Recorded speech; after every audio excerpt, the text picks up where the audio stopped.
Assalamualaikum warahmatullahi wabarakatuh. Teman-teman semua, selamat datang di channel Studio Malam, tempat di mana setiap kisah menyeramkan dan penuh misteri akan membawa kalian ke dalam dunia yang tak terduga. Jangan lewatkan cerita-cerita menegangkan yang kami sajikan, karena setiap alurnya akan membuat kalian penasaran dan ingin tahu apa yang akan terjadi selanjutnya. Yuk, bergabung dan saksikan kisah ini sampai akhir, karena cerita kali ini akan membuat kalian terdiam. Jangan lupa untuk like, share, dan subscribe agar tidak ketinggalan cerita-cerita seram berikutnya. Selamat menyaksikan. Dina duduk termenung di beranda rumah panggungnya, menatap jalan setapak yang membelah sawah luas di depan rumah. Pagi itu, matahari belum sepenuhnya naik, dan udara pagi yang sejuk terasa menyentuh kulitnya. Di tangannya, segelas teh manis yang sudah mulai dingin. Hatinya terasa gelisah, pikirannya penuh dengan pertanyaan yang belum terjawab. Kenapa aku harus pergi? Batinnya. Pertanyaan itu berulang kali muncul sejak semalam, ketika surat panggilan kerja dari konter ponsel di kota datang ke rumah. Dina belum pernah merantau jauh dari keluarga, dan perasaan takut dan cemas menghantuinya. Ayahnya, Ustadz Yusuf, adalah sosok yang sangat dekat dengannya. Sejak kecil, Dina selalu diajarkan tentang pentingnya hidup dengan iman dan doa. Ayahnya selalu mengajarkan untuk tidak pernah tergoda oleh kehidupan duniawi yang penuh godaan. Namun, tekanan ekonomi di rumah semakin besar. Adiknya, Farhan, sebentar lagi akan melanjutkan pendidikan ke madrasah. Dan biaya hidup di desa yang semakin sulit membuat Dina merasa tertekan. Ayahnya meskipun seorang ustadz, juga tidak memiliki penghasilan yang cukup besar. Dina merasa harus melakukan sesuatu untuk membantu keluarganya, terutama agar adiknya bisa mendapatkan pendidikan yang layak. Mas Tono, kenalan lama keluarganya, yang kini bekerja di kota, menghubungi Dina dan menawarkan pekerjaan di konter ponsel. Mas Tono meyakinkan Dina bahwa pekerjaan ini adalah kesempatan besar, dan bahwa ia akan mendapatkan gaji yang cukup untuk membantu keluarganya. Di kota, hidup bisa lebih baik, Din. Ini kesempatan bagus untuk kamu, kata Mas Tono dengan penuh keyakinan saat mengantarkan Dina ke terminal. Dina mengangguk, meski hatinya masih ragu. Tapi, ayah, bagaimana dengan ayah? Tanyanya, suaranya perlahan. Mas Tono tersenyum lembut. Ayahmu pasti mengerti, Din. Ini untuk masa depanmu. Ayahmu selalu mengajarkan tentang perjuangan, kan? Inilah salah satu bentuk perjuangan. Dina terjiung. Perasaan berat membebani hatinya. Ia tahu ayahnya pasti akan memberinya izin, tetapi hati kecilnya tetap merasa tidak tega. Ayahnya yang selama ini selalu melindunginya, mendidiknya dengan penuh kasih sayang, dan selalu ada untuknya. Dina tidak ingin mengecewakan ayahnya, tetapi pada saat yang sama, ia juga merasa bahwa inilah saatnya untuk berubah dan mencari jalan hidupnya sendiri. Setelah berpamitan dengan ibunya yang menatapnya dengan mata penuh harap, Dina akhirnya berangkat ke kota, meninggalkan desa dan keluarganya yang selama ini menjadi tempat yang nyaman dan aman baginya. Sesampainya di kota, Dina disambut dengan hangat oleh Pak Hendra, bos konter ponsel tempatnya bekerja. Pak Hendra adalah pria yang tampaknya ramah dan baik hati. Ia menyambut Dina dengan senyum lebar dan tangan terbuka. Selamat datang, Dina. Senang sekali akhirnya kamu bisa datang. Kami sudah menunggu kehadiranmu, kata Pak Hendra. Memberikan Dina sedikit ketenangan, Dina merasa sedikit lega, meskipun masih ada kegelisahan yang terus mengganggu pikirannya. Mas Tono yang menemaninya mengatakan bahwa Pak Hendra adalah orang yang bisa dipercaya, dan Dina pun merasa yakin dengan kata-kata itu. Namun, semakin lama berada di sana, Dina merasa ada yang aneh dengan suasana di tempat itu. Meskipun konter ponsel itu terlihat biasa-biasa saja, dengan rak ponsel yang rapi dan etalase kaca yang bersih, ada sesuatu yang tidak beres. Di balik senyum Pak Hendra yang ramah, Dina merasa seperti ada ketegangan yang tak terucapkan. Beberapa kali, saat ia menatap Pak Hendra, ada kilatan tajam di matanya yang membuat Dina merasa tidak nyaman. Pak Hendra seringkali menatapnya dengan cara yang aneh, seolah menilai lebih dari sekadar pekerjaan. Ada sesuatu yang membuat Dina merasa terjebak di sini. Meskipun ia tidak bisa menjelaskan apa itu, Dina mencoba mengabaikan perasaan itu dan mulai beradaptasi dengan pekerjaannya. Namun, semakin ia bekerja, semakin ia merasakan ada yang salah dengan tempat ini. Suatu malam, saat Dina selesai membersihkan konter, ia menyadari bahwa lampu di ruangan belakang selalu menyala, meskipun tidak ada orang di sana.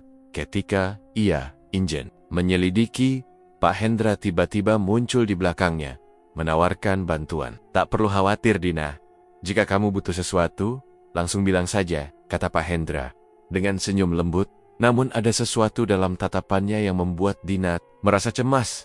Dina hanya mengangguk dan memaksakan senyum, meskipun perasaan tidak enak semakin mengganggu. Ia tidak tahu apa yang sedang terjadi, tapi ada sesuatu di balik ketenangan itu yang membuatnya merasa tidak nyaman. Apakah ini hanya perasaan takutnya karena jauh dari keluarga, ataukah ada hal lain yang sedang mengintainya di sini? SATDNA. Kembali ke kamar kecil di belakang konter, ia teringat nasihat ayahnya. Baca doa ini, Din, sebelum tidur, dan jangan pernah lepas dari jimat itu. Ayahnya memberikan sebuah kain kecil berisi potongan ayat Al-Quran yang ia ikatkan di leher Dina. Dina meraba jimat itu dan berdoa dalam hati, berharap bahwa ayahnya masih melindunginya, meskipun mereka terpisah jarak jauh. Namun, malam itu, saat Dina terbaring di tempat tidurnya yang sederhana, ia tidak bisa menahan perasaan cemas yang semakin besar. Ia memejamkan mata, tetapi ada suara-suara aneh yang terdengar dari luar kamarnya. Suara langkah kaki yang berat, seolah datang dari dalam kamar. Dina membuka matanya dan merasakan udara di sekelilingnya semakin dingin. Ia menggenggam jimat pemberian ayahnya, mencoba menenangkan dirinya. Namun ketegangan itu semakin kuat.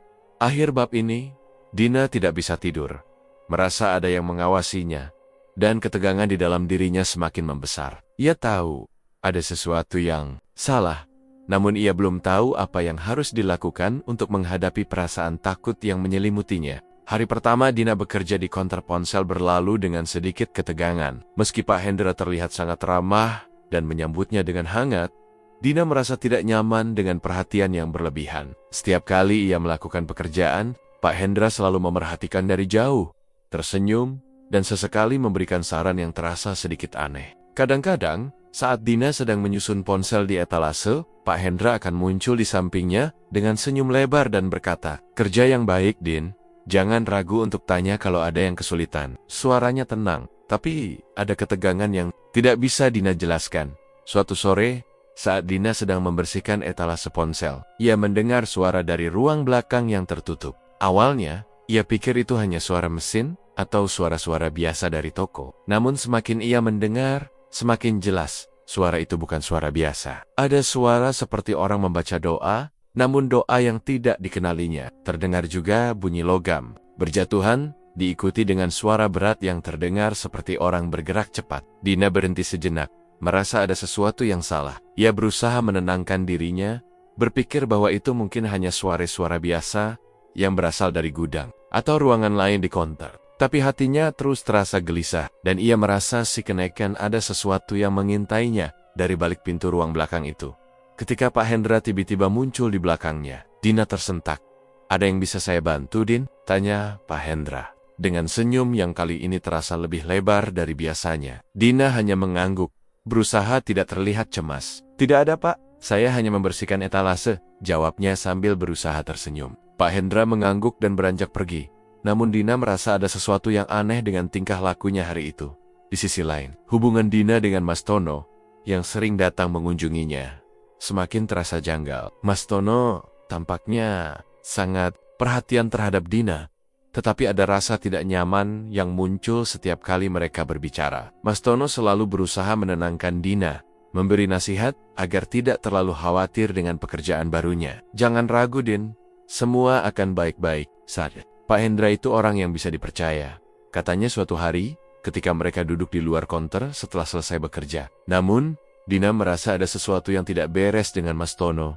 Senyumannya selalu tampak dipaksakan, dan matanya kadang terkesan menghindar saat Dina menatapnya terlalu lama. "Terima kasih, Mas, tapi saya rasa ada sesuatu yang aneh di sini," jawab Dina pelan, meskipun ia tidak tahu pasti apa yang membuatnya merasa demikian. Pak Hendra semakin sering meminta Dina untuk tinggal lebih lama di konter untuk menyelesaikan pekerjaan tambahan. "Kalau kamu bisa lebih lama, saya akan sangat senang." "Din, pekerjaan di sini tidak sulit, hanya perlu ketelitian," ujar Pak Hendra suatu malam setelah konter tutup. Dina merasa sedikit tertekan, namun ia tidak ingin mengecewakan Pak Hendra. Tugas tambahan ini memang tidak sulit, tetapi ada sesuatu yang mengganggu setiap kali ia berada di tempat itu lebih lama dari biasanya. Setiap malam, setelah konter tutup, ia merasa seperti ada yang mengawasinya, dan suara-suara aneh semakin sering terdengar. Pada suatu sore, Dina sedang membersihkan meja kerja Pak Hendra yang terletak di pojok konter. Saat ia sedang merapikan berkas-berkas, matanya tertumbuk pada sebuah foto lama yang tergeletak di meja itu. Dina memandangi foto tersebut dengan penasaran. Di dalam foto, terlihat Pak Hendra bersama beberapa orang lainnya. Mereka berdiri di sebuah tempat yang tampaknya adalah sebuah ruangan dengan lampu redup dan suasana yang tidak biasa. Beberapa orang dalam foto itu mengenakan pakaian yang sangat berbeda dengan pakaian biasa. Dina merasa cemas. Ada sesuatu yang aneh dengan foto ini. Apakah ini foto keluarga atau teman Pak Hendra? Kenapa ada suasana yang begitu gelap dan misterius di foto itu? Dengan perasaan bingung dan cemas, Dina melipat foto itu dan menyimpannya di meja tanpa memberitahukan siapapun. Namun, perasaan tidak nyaman terus menghantuinya. Apa yang sebenarnya terjadi di balik konter ponsel ini? Mengapa ia merasa ada sesuatu yang sangat tidak beres? Dina berusaha mengabaikan perasaan itu, berpikir bahwa mungkin ia hanya terlalu cemas. Tapi rasa gelisah itu semakin kuat. Setiap hari, ia merasa semakin terjebak. Seakan-akan ada yang mengawasi setiap gerak-geriknya. Malam itu, setelah konter tutup dan Pak Hendra pulang, Dina duduk di kursinya dengan jantung yang berdebar. Ia memikirkan semua kejadian aneh yang telah ia alami sejak pertama kali datang ke konter ini. Suara-suara aneh, tingkah laku Pak Hendra yang semakin mencurigakan, serta foto misterius yang ditemukan di meja Pak Hendra, membuatnya merasa terperangkap dalam sebuah rahasia yang lebih besar dari yang bisa ia pahami. Dina menggenggam jimat yang diberikan ayahnya dan berdoa dalam hati, berharap perlindungan Tuhan di tengah kegelapan yang menyelubungi tempat itu. Namun, meskipun ia berusaha menenangkan dirinya, ketegangan batin yang semakin besar membuatnya merasa seperti berada di ujung jurang. Apakah ia bisa keluar dari tempat ini dengan selamat, atau justru semakin dalam terjebak dalam misteri yang semakin menakutkan? Akhir bab ini, Dina merasa perasaan terjebak semakin menghantuinya, dan ia tak tahu apa yang harus dilakukan untuk mengungkap semua rahasia yang ada di balik konter ponsel ini. Dina tidak bisa menepis rasa gelisah yang terus menggerogotinya. Sejak beberapa hari terakhir, ia semakin sering mendengar suara azan yang terdengar jelas. Namun, bukan dari masjid terdekat. Suara itu datang dari bawah lantai konter, terdengar sangat jelas seakan-akan ada pengeras suara yang diletakkan di bawah sana. Setiap kali Dina mendengar suara azan tersebut, tubuhnya merinding. Dan ia merasa ada sesuatu yang aneh dengan tempat ini. Ketika ia mencoba mencari sumber suara itu, konter terasa kosong. Hanya ada mesin-mesin dan etalase yang rapi. Dina menggelengkan kepala, mencoba mengusir pikiran anehnya. Namun perasaan itu semakin mengganggunya. Suatu malam, ketegangan itu mencapai puncaknya. Listrik tiba-tiba padam tanpa sebab yang jelas. Dina yang sedang duduk di kursi kasir terkejut dan mengedarkan pandangan ke sekeliling. Ruangan yang biasanya terang benderang kini gelap gulita. Hanya ada cahaya redup dari layar ponsel yang masih menyala. Ia mencoba menenangkan diri, berpikir bahwa ini hanya gangguan teknis biasa. Namun, perasaan takut mulai merayap. Dina mendengar langkah kaki yang pelan namun pasti. Langkah itu terasa berat. Tidak seperti biasa. Dina menahan napas dan menunggu dalam kegelapan. Rasanya ada seseorang yang mengintai dari balik kegelapan itu. Suara langkah itu semakin mendekat, dan jantung Dina berdebar semakin kencang. Tak lama kemudian, lampu kembali menyala, dan di ambang pintu terlihat sosok Pak Hendra. Wajahnya yang biasa ramah kali ini tampak berbeda. Ada sesuatu yang tidak biasa dalam pandangannya. Cahaya merah samar terlihat di matanya, membuat Dina merasa ngeri. Matanya tajam menatapnya, dan senyumnya tidak lagi terlihat hangat seperti biasanya. Dina merasa ada yang mengalir dalam tubuhnya, semacam ketegangan yang semakin memuncak. Jangan terlalu khawatir, Dina. Kadang listrik memang suka mati tiba-tiba, ujar Pak Hendra dengan suara berat. Tidak seperti biasanya. Dina hanya mengangguk, tetapi hati kecilnya tidak bisa tenang. Perasaan takut yang selama ini ia coba abaikan, kini kembali menghantui dirinya. Namun, ketegangan itu belum berakhir. Tak lama setelah Pak Hendra pergi, seseorang mengetuk pintu konter dengan keras. Dina terkejut dan membuka pintu. Di sana, berdiri seorang wanita yang tampak terengah-engah, wajahnya pucat, dan matanya terlihat ketakutan. Wanita itu adalah Mira, seorang pegawai yang pernah bekerja di konter ini. Namun, sejak beberapa minggu lalu, ia tidak terlihat lagi. Dina, kamu harus segera pergi dari sini, Mira berkata terburu-buru. Suaranya hampir tidak terdengar jelas karena kecemasan yang tampak jelas di wajahnya. Dina tertegun, tidak tahu harus berkata apa. Apa yang terjadi, Mira? Kenapa kamu bilang begitu? Tanya Dina, merasa bingung dan khawatir. Mira menatap sekeliling dengan cemas, memastikan tidak ada orang yang mengintip mereka. Banyak pegawai yang hilang, Dina, mereka tidak pernah kembali setelah bekerja di sini. Pak Hendra, dia bukan orang biasa. Tempat ini, konter ini, punya rahasia gelap yang tidak bisa kamu bayangkan. Banyak yang sudah hilang tanpa jejak, ujar Mira dengan suara bergetar.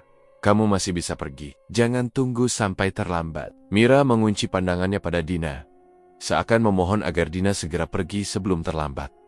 Dina merasa gemetar mendengar kata-kata Mira. Ia tidak tahu apakah itu hanya kekhawatiran berlebihan, tetapi sesuatu dalam dirinya mengatakan bahwa ini lebih dari sekadar kebetulan. Mira, kamu kenapa tidak memberitahu aku lebih dulu? Kenapa kamu baru datang sekarang? Dina bertanya dengan suara pelan, merasa ada sesuatu yang tidak beres. Mira menghela napas panjang, lalu menundukkan kepala. Aku tidak bisa lagi tinggal di sini. Aku sudah mencoba melawan, tapi mereka punya cara untuk membuatmu tetap tinggal. Ini bukan pekerjaan biasa, Dina. Mereka menginginkan lebih dari itu. Mira berkata pelan, matanya mulai berkaca-kaca. Dina merasa semakin tertekan, namun ia tetap diam. Ada kekosongan dalam hatinya, seolah ia terjebak dalam lingkaran yang tak bisa ia keluarkan. Setelah beberapa saat, Mira melangkah mundur perlahan. Tampaknya masih ketakutan. Aku harus pergi, Dina.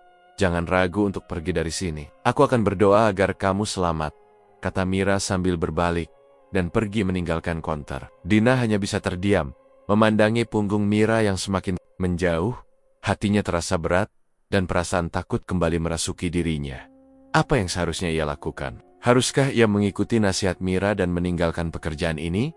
Atau tetap bertahan untuk keluarganya? Saat malam semakin larut, Dina merasa semakin terperangkap. Pak Hendra sering meminta Dina tinggal lebih lama di konter, tetapi setiap kali ia berada di sini lebih lama, ketegangan itu semakin terasa. Rasa takut yang ia coba hindari malah semakin menguat. Setiap kali ia berusaha menenangkan diri, perasaan bahwa ada sesuatu yang mengintainya kembali muncul. Tuhan, tolong aku, bisik Dina dalam hati, menggenggam jimat pemberian ayahnya yang masih terpasang di lehernya.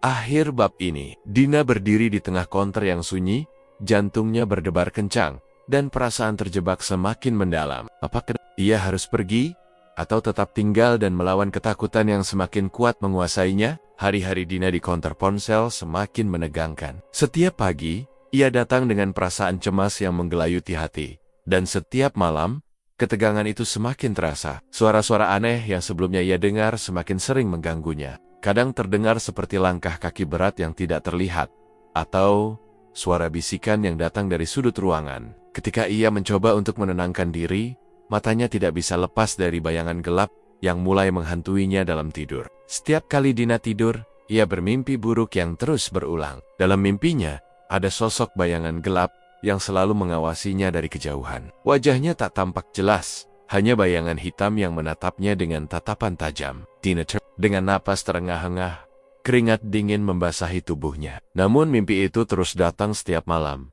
Pak Hendra semakin menunjukkan sikap yang aneh. Ia sering muncul tanpa suara, tiba-tiba saja berada di dekat Dina, memerhatikannya dengan tatapan yang tajam dan tidak biasa. Setiap kali mereka berbicara, Pak Hendra akan berkata, "Kerja yang baik. Dina, jangan ragu untuk bertanya jika ada yang perlu dibantu." Namun, ada yang berbeda dalam caranya berbicara. Suara Pak Hendra terdengar berat, dan tatapannya membuat Dina merasa sikeneken. Ada sesuatu yang sedang dipersiapkan, sesuatu yang lebih dari sekadar pekerjaan. Suatu malam, ketika konter ponsel sudah tutup dan semuanya mulai sepi, Dina merasa semakin tertekan. Ia merasa ada sesuatu yang harus ia selidiki lebih dalam. Tiba-tiba, pikirannya teringat akan ruang belakang konter yang sering terkunci rapat. Ruang yang tidak pernah ia izinkan untuk masuk sebelumnya, namun rasa penasaran membawanya untuk membuka pintu itu. Dengan hati-hati, ia berusaha membuka pintu yang terkunci. Setelah beberapa saat, pintu itu akhirnya terbuka, mengeluarkan suara berderit yang menambah ketegangan di hatinya. Dina melangkah masuk dengan hati-hati, berharap tidak menemukan apa pun yang bisa semakin menambah ketakutannya. Namun, begitu ia melangkah masuk, ia terperangah. Di dalam ruangan itu, terdapat sebuah altar yang dipenuhi dengan benda-benda aneh. Di atas meja, Ada beberapa foto pegawai konter yang telah hilang. Mereka terlihat tersenyum dalam foto, namun mata mereka tampak kosong dan tidak hidup. Dina mual melihat foto-foto itu, dan tiba-tiba perasaan tak nyaman menguasai dirinya. Ada bau aneh yang menyengat, seperti dupa dan kemenyan yang membakar tenggorokannya. Ia ingin segera keluar, tetapi langkahnya terhenti ketika ia mendengar suara langkah kaki di belakangnya. Dina berbalik, dan di sana berdiri Pak Hendra. Wajahnya tidak lagi tampak ramah, sebaliknya ada sesuatu yang gelap dalam tatapannya. "Apa yang kamu lakukan di sini, Dina?" tanya Pak Hendra dengan suara berat yang menggema di ruangan itu. Dina merasa terperangkap, tubuhnya kaku dan tidak bisa bergerak. "Saya hanya penasaran, Pak," jawab Dina, suaranya bergetar. Pak Hendra menggelengkan kepala, dan senyumnya kali ini terasa lebih menyeramkan. "Kamu tidak tahu apa yang sebenarnya terjadi di sini, Dina. Tempat ini bukan hanya tempat kerja biasa. Konter ponsel ini adalah pusat dari sesuatu yang lebih besar, dan setiap pegawai yang bekerja di sini harus menjadi bagian dari itu." Dina terdiam. Kata-kata Pak Hendra seperti memukul langsung ke jantungnya. "Apa maksud Pak Hendra?" tanya Dina, suara semakin parau. Pak Hendra mendekat, lalu mengangkat sebuah foto dari atas meja, menunjukkannya pada Dina. "Ini adalah foto pegawai yang dulu bekerja di sini. Semua mereka hilang. Mereka tidak pergi begitu saja. Mereka menjadi bagian dari yang lebih besar, Counter. Ini adalah bagian dari pesugihan yang membutuhkan tumbal. Setiap pegawai yang bekerja di sini harus membayar dengan harga yang sangat tinggi," jelas Pak Hendra dengan nada yang semakin dalam. Dina merasa tubuhnya lemas mendengar penjelasan itu. Rasanya dunia tiba-tiba berhenti berputar. Semua yang ia alami, semua yang ia dengar, mulai terasa nyata dan mengerikan. "Pak Hendra, itu maksudnya apa?" Dina bertanya, suaranya hampir tak terdengar. Pak Hendra menatapnya dengan tatapan kosong. Kemudian perlahan leher berkata, "Kamu juga akan menjadi bagian dari ini, Dina. Kamu tak bisa lari dari sini. Sudah terlalu lama kamu di sini. Kamu sudah terikat." Dina merasa dunia seakan runtuh di sekelilingnya. "Tidak, Pak, saya tidak mau," teriaknya, tetapi tubuhnya terasa terikat, tak bisa bergerak. Pak Hendra hanya tersenyum. Senyum yang tidak menunjukkan kebaikan sama sekali. "Semua pegawai di sini sudah merasakannya, Dina. Kamu tak akan bisa keluar begitu saja." Ketegangan di ruangan itu semakin memuncak. Dina merasa tubuhnya gemetar, dan jantungnya berdetak sangat cepat. Pak Hendra melangkah mundur, menyusahkan Dina sendirian di ruang yang gelap itu, dengan bau yang semakin menyesakkan. Dina berusaha untuk berpikir, tetapi pikirannya begitu kacau. Apakah ini semua hanya mimpi buruk? Atau apakah ia benar-benar terjebak dalam sesuatu yang lebih mengerikan dari yang bisa ia bayangkan? Akhir bab ini, Dina merasa terperangkap dalam keputusan yang sangat berat. Apakah ia harus melawan kekuatan gelap yang ada di sekitar konter ponsel ini, atau menyerah pada takdir yang semakin menakutkan? Dina semakin merasa terperangkap dalam dunia yang tidak ia pahami. Setiap hari, ia semakin yakin bahwa konter ponsel ini bukan hanya tempat kerja biasa. Suasana di sini semakin mencekam, dengan suara-suara aneh yang selalu mengganggu pikirannya. Setiap malam, setelah konter tutup, Dina semakin sering mendengar langkah kaki berat di ruang belakang. Namun, setiap kali ia mencoba menyelidikinya, ia tidak pernah menemukan apa-apa. Hanya kegelapan dan keheningan yang semakin menakutkan. Pada suatu malam, Dina memutuskan untuk tetap tinggal lebih lama. Meskipun sudah waktunya untuk pulang, ia ingin memastikan bahwa suara-suara itu hanya imajinasinya. Namun, semakin ia berada di dalam konter, semakin ia merasa ada sesuatu yang tidak beres. Ketika ia mendengar suara langkah kaki lagi, kali ini lebih jelas dari sebelumnya. Dina merasa harus mengetahui apa yang sebenarnya terjadi. Dengan hati yang berdebar, Dina beranjak menuju ruang belakang. Ia menahan napas saat membuka pintu yang biasanya terkunci itu. Di balik pintu, Dina terkejut menemukan sesuatu yang lebih mengerikan daripada yang ia bayangkan. Pak Hendra, bersama beberapa orang berpakaian hitam, sedang melakukan ritual mistik. Mereka berdiri mengelilingi sebuah meja yang dipenuhi dengan benda-benda aneh dan lilin yang menyala. Di atas meja, ada simbol-simbol yang tidak dikenali Dina. Mereka tampak sedang mempersiapkan sesuatu. Suara bisikan mereka terdengar dalam, penuh dengan doa-doa yang tidak ia mengerti. Dan suasana itu terasa semakin gelap dan mencekam. Dina ingin berlari, namun kakinya terasa terhimpit oleh rasa takut yang mencekam. Tanpa ia sadari, Pak Hendra tiba-tiba muncul di belakangnya. "Kamu tidak seharusnya melihat ini, Dina," kata Pak Hendra dengan suara berat yang menggema di ruang sempit itu. Dina berbalik, merasa tubuhnya hampir lemas. "Apa ini, Pak? Apa yang sedang kalian lakukan?" Dina bertanya dengan suara gemetar, namun Pak Hendra hanya tersenyum tipis. "Ini adalah bagian dari tradisi yang sudah berlangsung bertahun-tahun. Setiap pegawai yang bekerja di sini harus menjadi bagian dari ritual ini. Tidak ada yang bisa melarikan diri, Dina. Kamu sudah terikat," jawab Pak Hendra dengan nada yang dingin dan tidak ada lagi kebaikan dalam suaranya. Dina merasa tubuhnya lemas. Seakan-akan seluruh kekuatan dalam dirinya hilang begitu saja. Yang selama ini ia rasakan, semua ketakutan yang menghantuinya, kini terasa nyata. Pak Hendra melangkah mendekat, dan Dina berlari tanpa memikirkan apa-apa lagi. Namun, langkah Pak Hendra sangat cepat, dan ia berhasil mengejar Dina di ujung koridor. "Kamu tidak bisa melarikan diri, Dina. Ini sudah takdirmu. Setiap pegawai yang bekerja di sini akan menjadi bagian dari siklus ini. Kamu tidak akan bisa keluar begitu saja," kata Pak Hendra. Suaranya seperti menggema, menambah ketakutan yang sudah melanda diri Dina. Dina merasa terperangkap. Ia ingin berteriak, tetapi suaranya tidak keluar. "Tidak, saya tidak ingin menjadi bagian dari ini. Saya ingin keluar," teriak Dina. Suaranya terdengar putus asa. Namun, Pak Hendra hanya menggelengkan kepala. "Kamu udah lama di sini, Dina. Kamu udah terikat pada kami. Kamu tak bisa keluar begitu saja." Dina mundur beberapa langkah, tubuhnya gemetar. Di sekelilingnya, suasana semakin mencekam, dan bayangan gelap mulai menutupi ruang itu.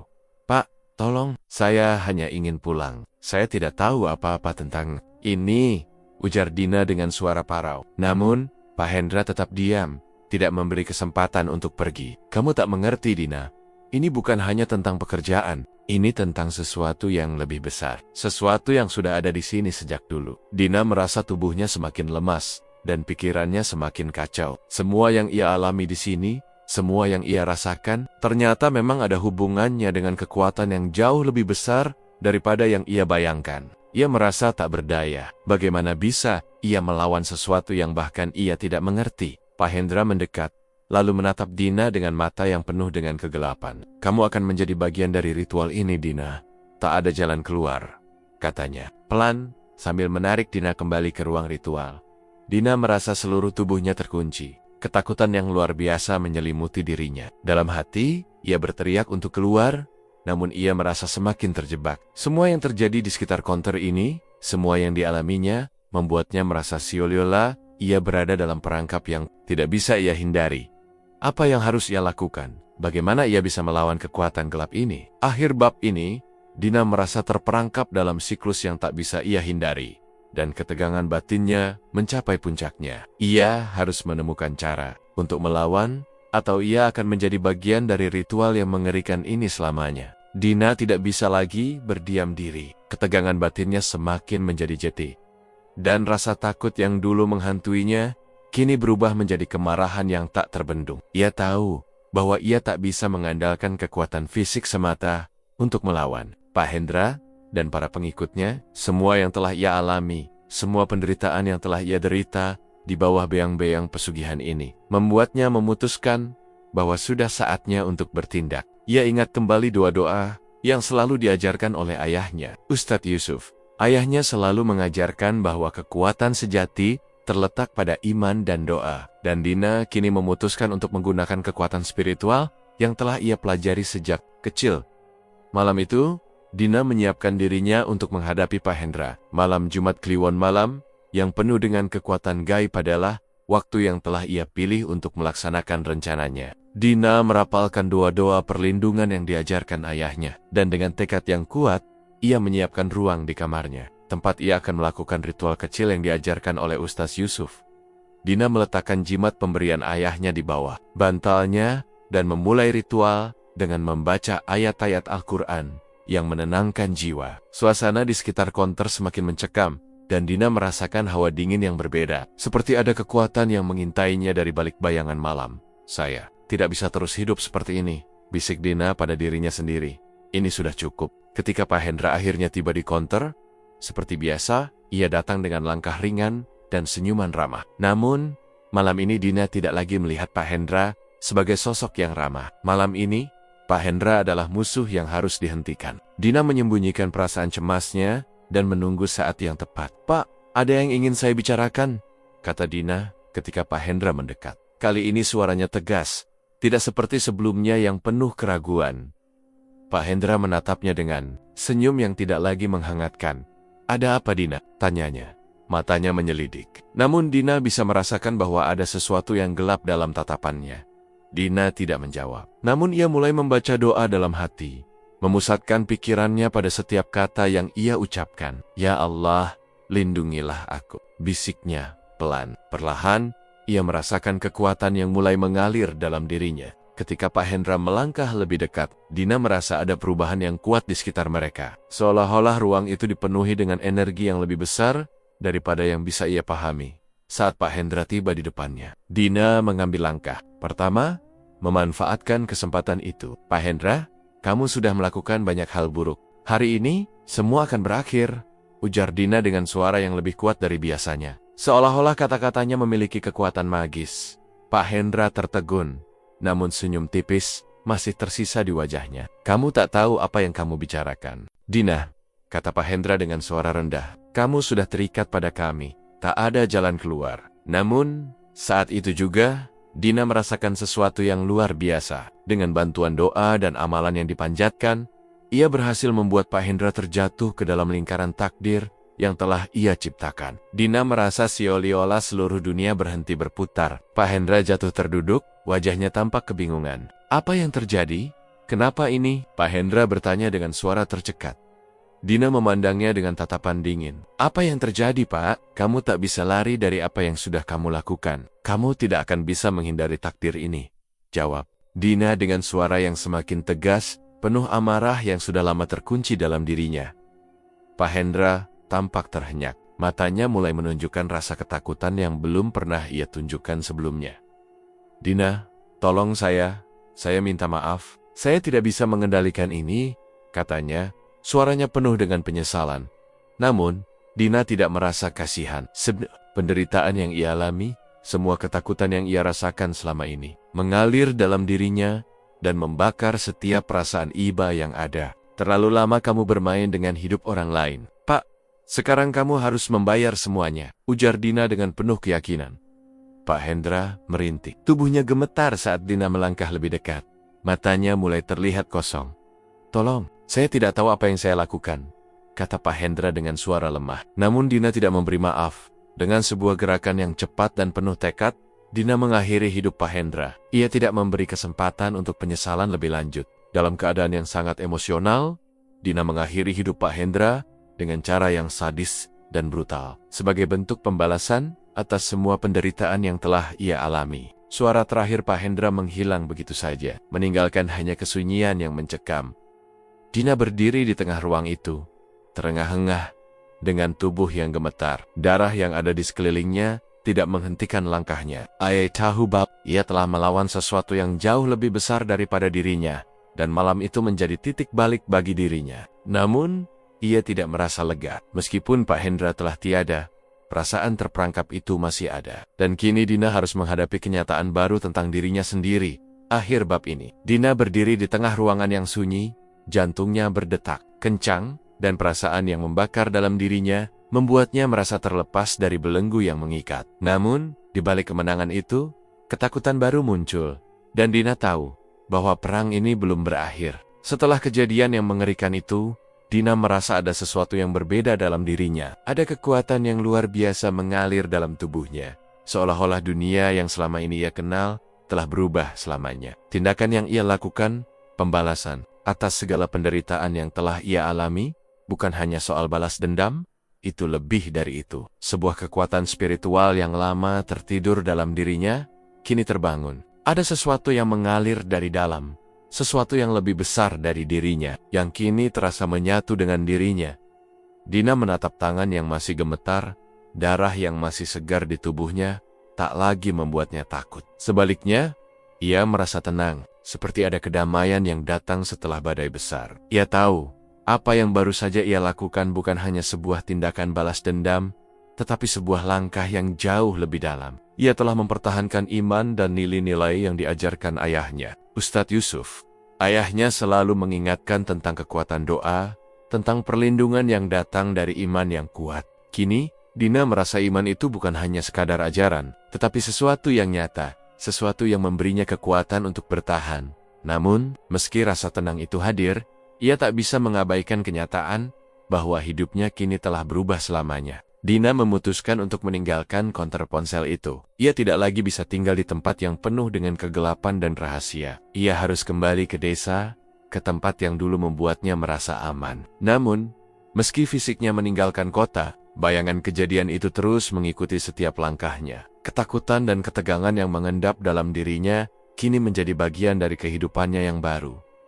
Sesampainya di desa, Dina kembali ke rutinitas lamanya. Ia membantu ayahnya mengajar anak-anak mengaji di rumah dan mengajarkan doa-doa pelindung yang selama ini ia pelajari. Meski terlihat seperti kembali ke kehidupan yang tenang, ada sesuatu yang mengganjal dalam hatinya. Ada perasaan yang tidak bisa ia hilangkan. Kehidupan di desa, meskipun damai, tak bisa menghapus kenangan gelap yang terus menghantuinya. Suatu malam, ketika ia sedang mengajar anak-anak mengaji, Dina merasakan kehadiran yang asing. Ia merasa seolah ada yang mengawasinya dari kejauhan. Pandangannya teralih ke jendela yang terbuka, dan angin malam yang masuk membawa suara-suara yang tidak bisa ia jelaskan. Malam ini, angin terasa berbeda. Bisik Dina dalam hati, merasakan hawa dingin yang tiba-tiba datang. Ia melihat anak-anak yang sedang mengaji, namun mereka tampak tak terganggu dengan perubahan itu. Dina mencoba mengabaikannya. Namun hatinya tidak bisa tenang. Ia merasakan sesuatu yang tak biasa. Sebuah rasa takut yang semakin mendalam. Dalam kepalanya, bayangan Pak Hendra dan kejadian malam itu kembali muncul. Sosok Pak Hendra dengan senyuman menyeramkan, tatapan matanya yang penuh kegelapan. Meski ia sudah mengakhiri semuanya, Dina merasa tidak bisa benar-benar terbebas dari pengaruh konter ponsel itu. Malam-malam berikutnya, Dina terus merasa terjaga. Setiap kali ia tidur, ia selalu terbangun dengan napas terengah-engah. Seakan-akan ada yang memanggil namanya dalam gelap. Meskipun ia tidak pernah melihat sosok itu lagi, perasaan bahwa ia masih terikat dengan kejadian di konter itu tetap ada. Dina sering terbangun, duduk di tepi ranjang, mencoba menenangkan pikirannya. Namun bayangan itu terus muncul. Di suatu malam yang sunyi, setelah semua orang tidur, Dina memutuskan untuk berjalan-jalan di luar rumah. Ia merasa perlu untuk merenung, untuk mencari kedamaian yang selalu ia dambakan. Langkah-langkahnya membawa Dina ke tengah sawah yang luas, tempat yang dulu selalu membuatnya merasa damai. Namun, malam itu, meskipun angin berhembus dengan lembut, Dina merasa seolah-olah ada sesuatu yang salah. Ia berhenti di tengah jalan, setapak, menatap langit yang dipenuhi bintang. Kenapa saya masih merasa terperangkap, pikirnya, matanya menatap kosong ke depan. Dina berusaha menenangkan diri, namun tiba-tiba, ia mendengar suara langkah kaki di belakangnya. Langkah yang terasa berat, seperti suara kaki seseorang yang berjalan mendekat. Dina menoleh cepat, tetapi tidak ada siapa-siapa. Hanya angin yang bergerak perlahan di rerumputan. Namun, perasaan takut itu tetap ada, seolah ada sesuatu yang mengawasinya. Ini tidak bisa terjadi, bisik Dina pada dirinya sendiri. Merasa ketakutan merayap kembali. Ia berbalik dan berjalan cepat kembali ke rumah, tetapi perasaan itu tetap mengikutinya. Setibanya di rumah, Dina bergegas masuk dan mengunci pintu. Meskipun ia kembali ke kehidupan yang sederhana, ia merasa tidak bisa melarikan diri dari kegelapan itu. Di dalam dirinya, ada sesuatu yang membara, suatu kekuatan yang terbangun setelah kejadian mengerikan di konter ponsel. Dina tahu bahwa ia harus terus menjaga iman dan nilai-nilai yang telah diajarkan ayahnya. Namun, ia juga tahu bahwa kehidupan barunya tidak akan pernah sama lagi.